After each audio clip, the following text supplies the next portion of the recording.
Thank you very much. That's so nice. The United States has many great diplomats, but there is truly no better ambassador for our country than our beautiful First Lady, Melania. Thank you, Melania. That was very nice. We've come to your nation to deliver a very important message. America loves Poland, and America loves the Polish people. Thank you. The Poles have not only greatly enriched this region, but Polish Americans have also greatly enriched the United States, and I was truly proud to have their support in the 2016 election. It is a profound honor to stand in this city by this monument to the Warsaw Uprising and to address the Polish nation that so many generations have dreamed of, a Poland that is safe, strong, and free.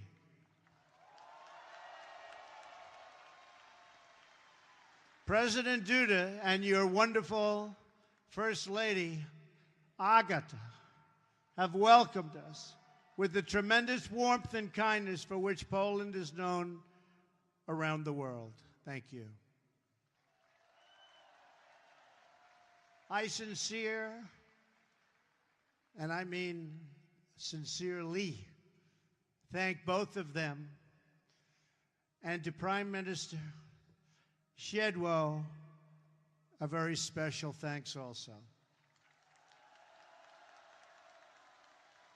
We are pleased that former President Lech Walesa, so famous for leading the Solidarity movement, has joined us today also. Thank you. Thank you.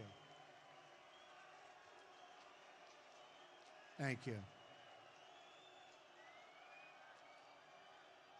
On behalf of all Americans, let me also thank the entire Polish people for the generosity you have shown in welcoming our soldiers to your country. These soldiers are not only brave defenders of freedom, but also symbols of America's commitment to your security and your place in a strong and democratic Europe.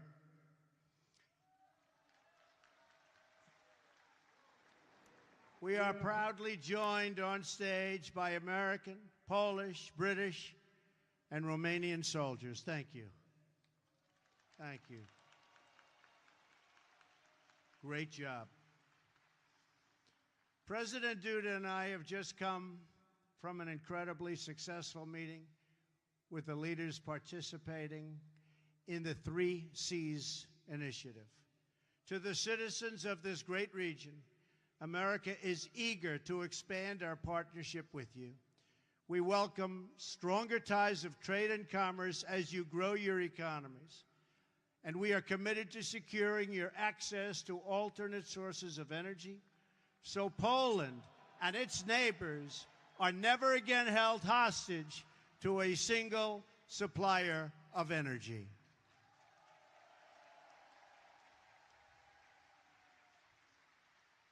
Mr. President, I congratulate you along with the President of Croatia on your leadership of this historic 3 Cs initiative. Thank you. This is my first visit to Central Europe as president, and I am thrilled that it could be right here at this magnificent, beautiful piece of land. It is beautiful. Poland is the geographic heart of Europe, but more importantly, in the Polish people, we see the soul of Europe.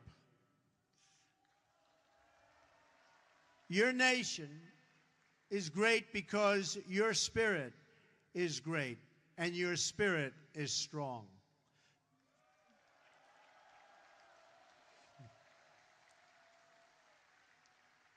For 2 centuries, Poland suffered constant and brutal attacks. But while Poland could be invaded and occupied, and its borders even erased from the map, it could never be erased from history or from your hearts. In those dark days, you have lost your land, but you never lost your pride. So it is with this true admiration that I can say today that from the farms and villages of your countryside to the cathedrals and squares of your great cities, Poland lives, Poland prospers, and Poland prevails.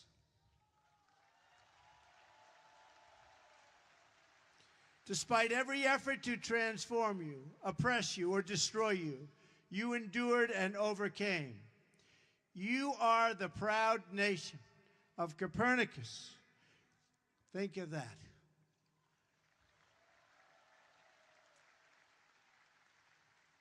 Chopin, St. John Paul II. Poland is a land of great heroes.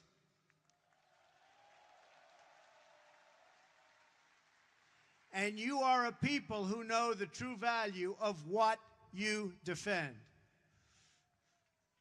The triumph of the Polish spirit over centuries of hardship gives us all hope for a future in which good conquers evil and peace achieves victory over war.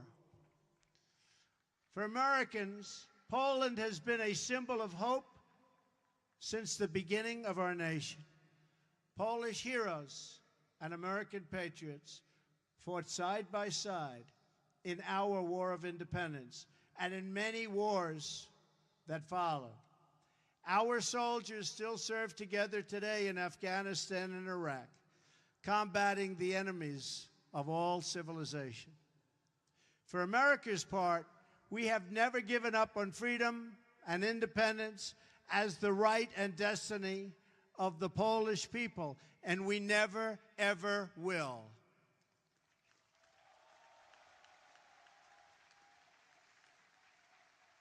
Our two countries share a special bond forged by unique histories and national characters. It's a fellowship that exists only among people who have fought and bled and died for freedom. The signs of this friendship stand in our nation's capital. Just steps from the White House, we've raised statues of men with names like Pulaski and Kosciuszko.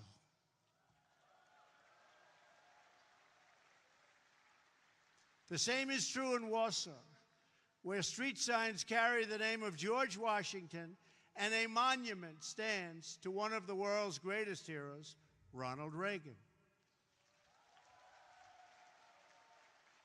And so I am here today, not just to visit an old ally, but to hold it up as an example for others who seek freedom and who wish to summon the courage and the will to defend our civilization.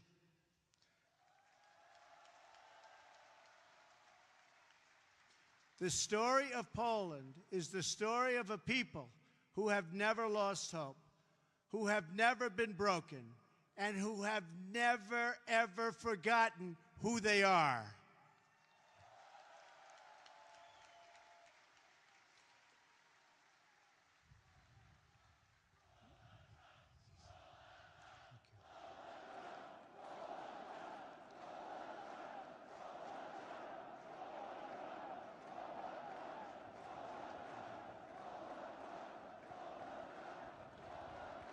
Thank you so much. Thank you.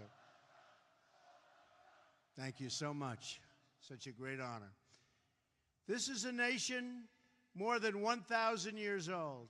Your borders were erased for more than a century and only restored just 1 century ago. In 1920, in the miracle of Vistula, Poland stopped the Soviet army bent on European conquest.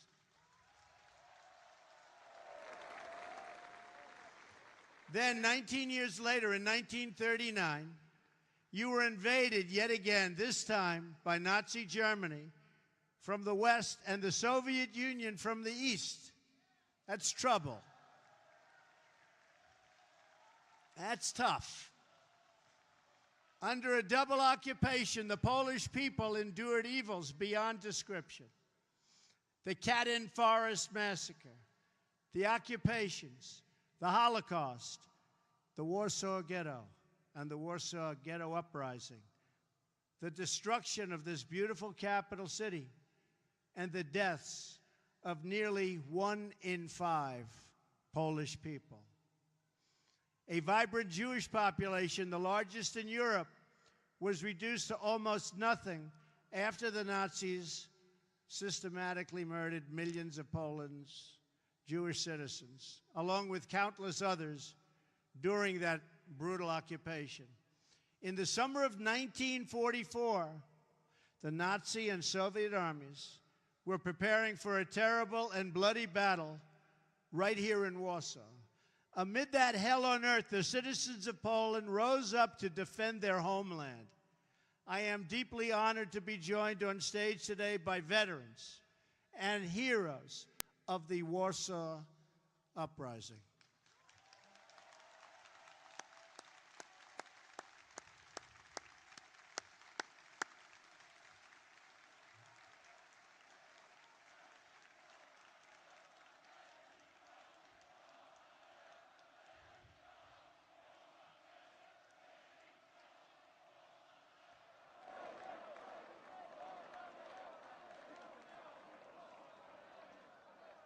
What great spirit. We salute your noble sacrifice, and we pledge to always remember your fight for Poland and for freedom. Thank you. Thank you. This monument reminds us that more than 150,000 Poles died during that desperate struggle to overthrow oppression. From the other side of the river, the Soviet armed forces stopped and waited. They watched as the Nazis ruthlessly destroyed the city, viciously murdering men, women, and children. They tried to destroy this nation forever by shattering its will to survive. But there is a courage and a strength deep in the Polish character that no one could destroy. The Polish martyr, Bishop Michael Kozel, said it well: more horrifying than a defeat of arms is a collapse of the human spirit. Through 4 decades of communist rule, Poland and the other captive nations of Europe endured a brutal campaign to demolish freedom, your faith, your laws, your history, your identity, indeed the very essence of your culture and your humanity. Yet through it all, you never lost that spirit.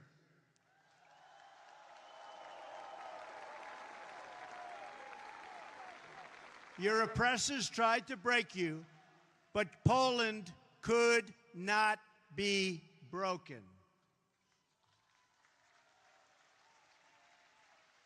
And when the day came on June 2nd, 1979, and 1 million Poles gathered around Victory Square for their very first Mass with their Polish Pope, that day every communist in Warsaw must have known that their oppressive system would soon come crashing down.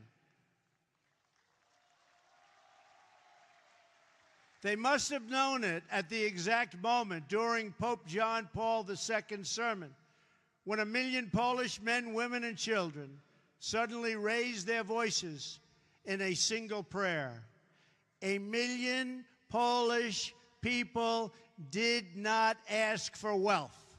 They did not ask for privilege. Instead, 1 million Poles sang 3 simple words: we want God.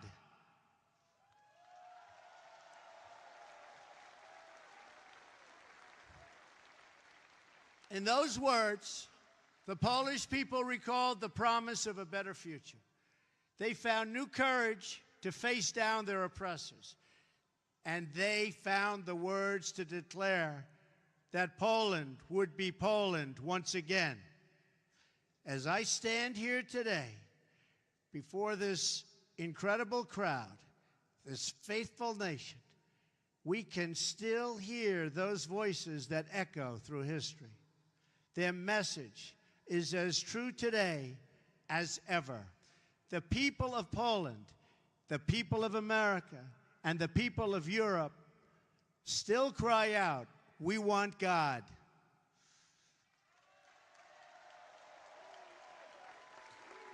Together with Pope John Paul II, the Poles reasserted their identity as a nation devoted to God.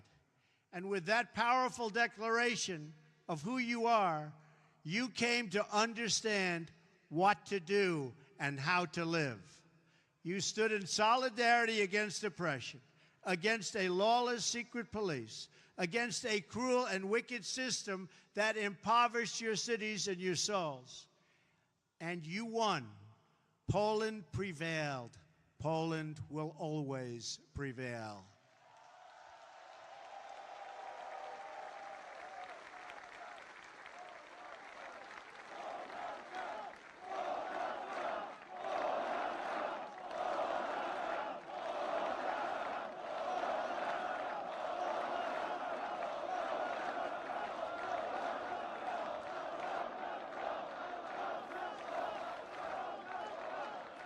Thank you. You were supported in that victory over communism by a strong alliance of free nations in the West that defied tyranny. Now among the most committed members of the NATO alliance, Poland has resumed its place as a leading nation of a Europe that is strong, whole, and free.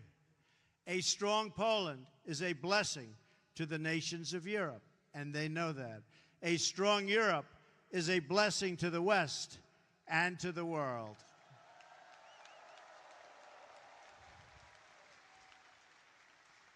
"100 years after the entry of American forces into World War I, the transatlantic bond between the United States and Europe is as strong as ever, and maybe in many ways even stronger. This continent no longer confronts the specter of communism. But today we're in the West, and we have to say there are dire threats to our security and to our way of life. You see what's happening out there. They are threats. We will confront them. We will win. But they are threats.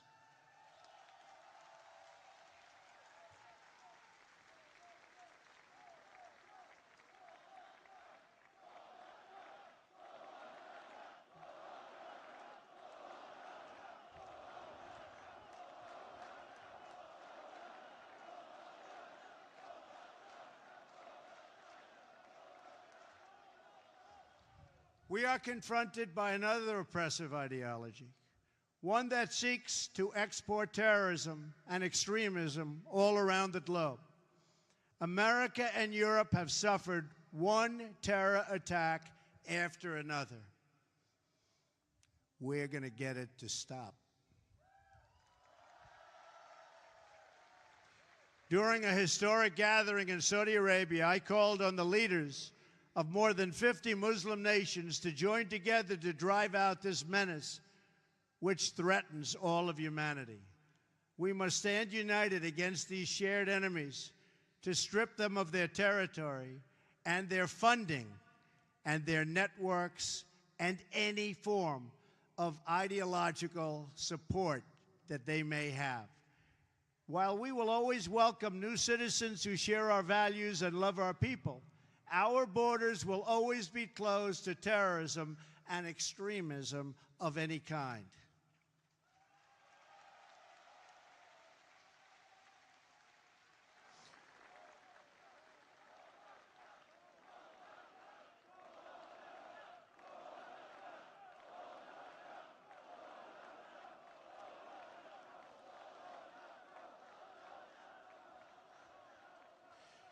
We are fighting hard against radical Islamic terrorism, and we will prevail. We cannot accept those who reject our values and who use hatred to justify violence against the innocent. Today, the West is also confronted by the powers that seek to test our will, undermine our confidence, and challenge our interests. To meet new forms of aggression, including propaganda, financial crimes, and cyber warfare, we must adapt our alliance to compete effectively in new ways and on all new battlefields. We urge Russia to cease its destabilizing activities in Ukraine and elsewhere, and its support for hostile regimes, including Syria and Iran, and to instead join the community of responsible nations in our fight against common enemies and in defense of civilization itself.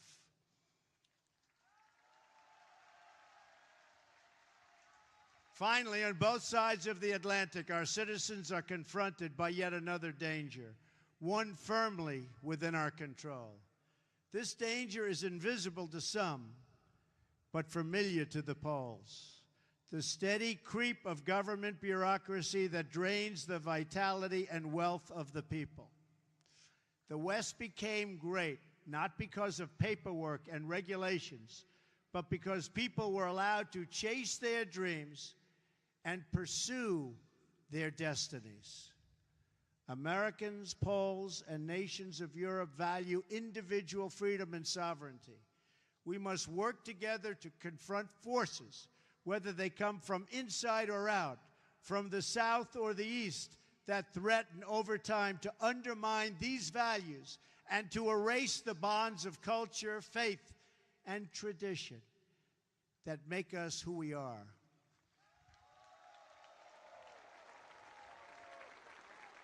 If left unchecked, these forces will undermine our courage, sap our spirit, and weaken our will to defend ourselves and our societies.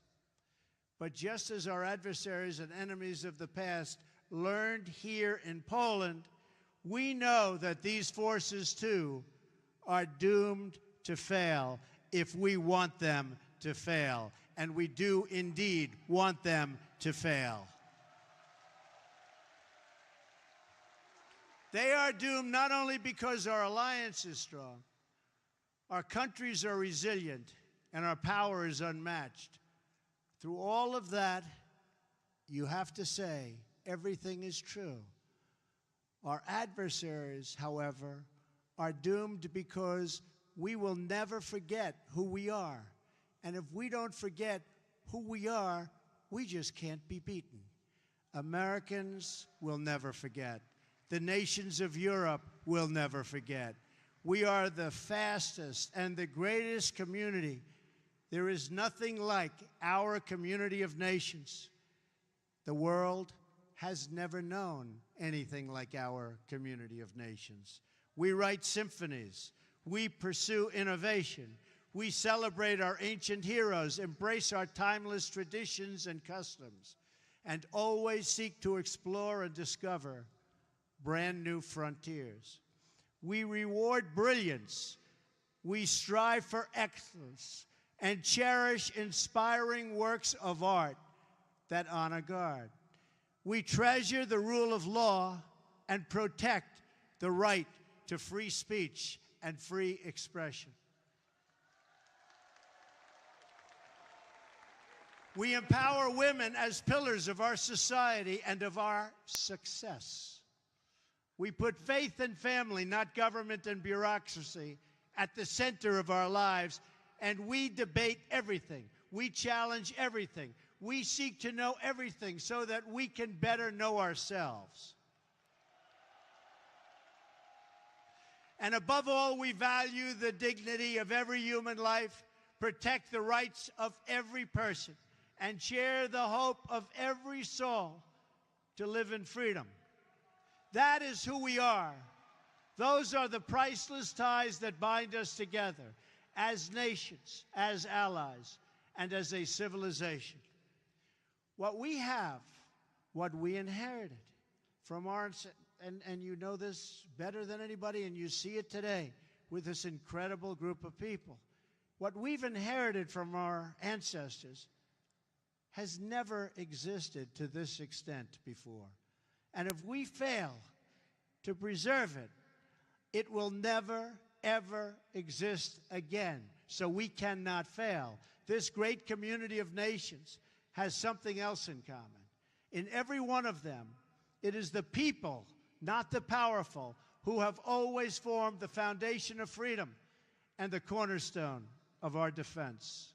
The people have been that foundation here in Poland, as they were right here in Warsaw.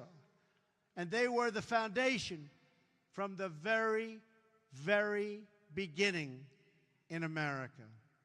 Our citizens did not win freedom together, did not survive horrors together, did not face down evil together, only to lose our freedom to a lack of pride and confidence in our values. We did not, and we will not. We will never back down.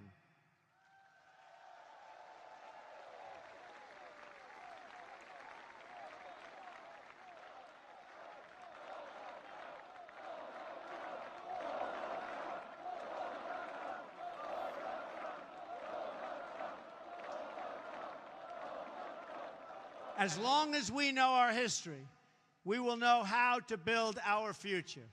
Americans know that a strong alliance of free, sovereign, and independent nations is the best defense for our freedoms and for our interests. That is why my administration has demanded that all members of NATO finally meet their full and fair financial obligations.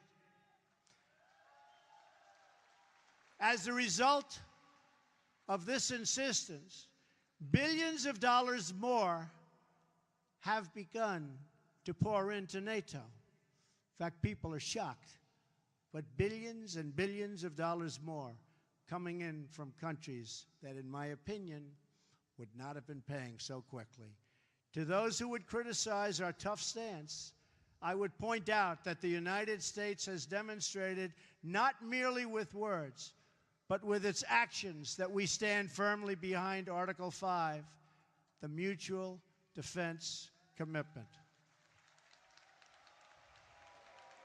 Words are easy, but actions are what matters. And for its own protection, and you know this, everybody knows this, everybody has to know this, Europe must do more. Europe must demonstrate that it believes in its future by investing its money to secure that future. That is why we applaud Poland for its decision to move forward this week on acquiring from the United States the battle-tested Patriot air and missile defense system, the best anywhere in the world. That is also why we salute the Polish people for being one of the NATO countries that has actually achieved the benchmark for investment in our common defense. Thank you, Poland. I must tell you, the example you set is truly magnificent, and we applaud Poland. Thank you.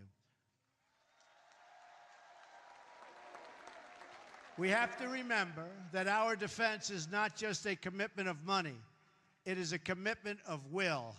Because as the Polish experience reminds us, the defense of the West ultimately rests not only on means, but also on the will of its people to prevail and be successful and get what you have to have. The fundamental question of our time is whether the West has the will to survive. Do we have the confidence in our values to defend them at any cost?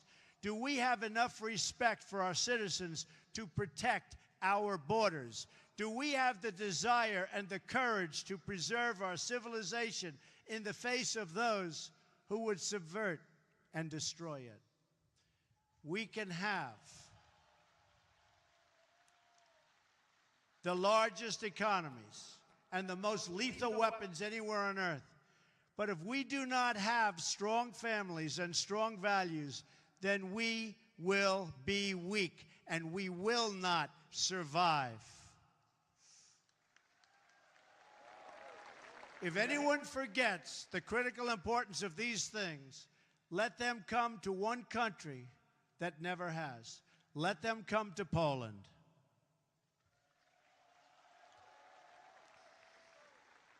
And let them come here to Warsaw and learn the story of the Warsaw Uprising.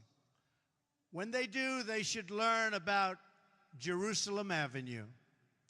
In August of 1944, Jerusalem Avenue was one of the main roads running east and west through the city, just as it is today.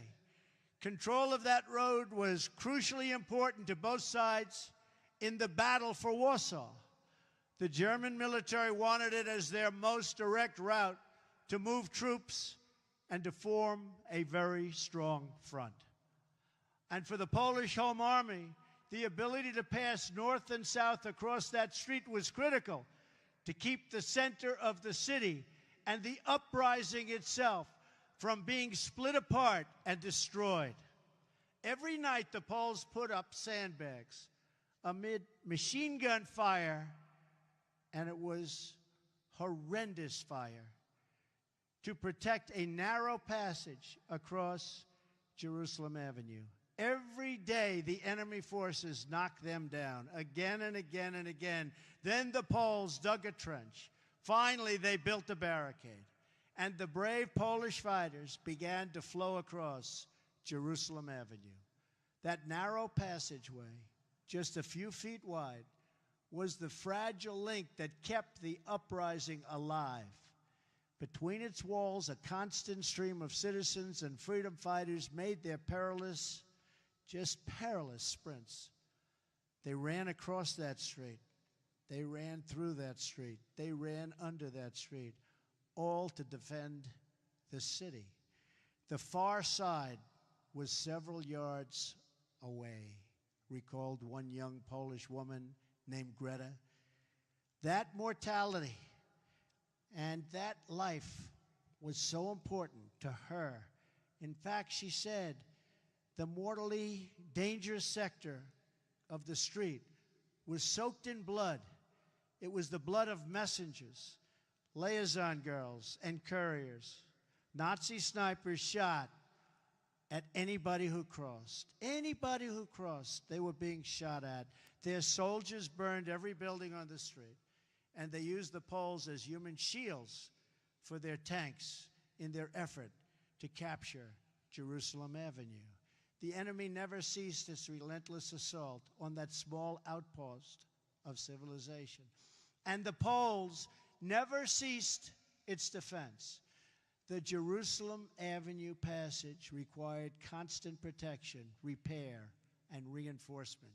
But the will of its defenders did not waver, even in the face of death. And to the last days of the uprising, the fragile crossing never, ever failed. It was never, ever forgotten. It was kept open by the Polish people. The memories of those who perished in the Warsaw Uprising cry out across the decades, and few are clearer than the memories of those who died to build and defend the Jerusalem Avenue crossing. Those heroes remind us that the West was saved with the blood of patriots, that each generation must rise up and play their part in its defense.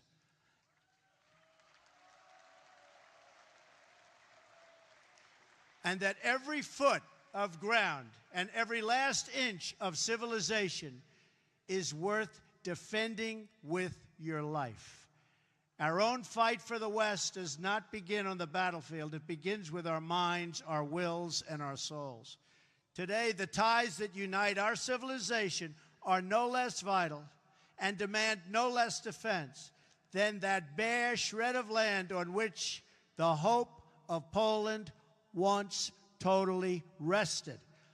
Our freedom, our civilization, and our survival depend on these bonds of history, culture, and memory. And today as ever, Poland is in our heart, and its people are in that fight.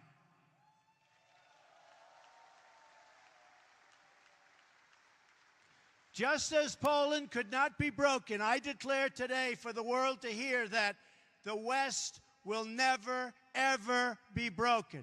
Our values will prevail. Our people will thrive, and our civilization will triumph.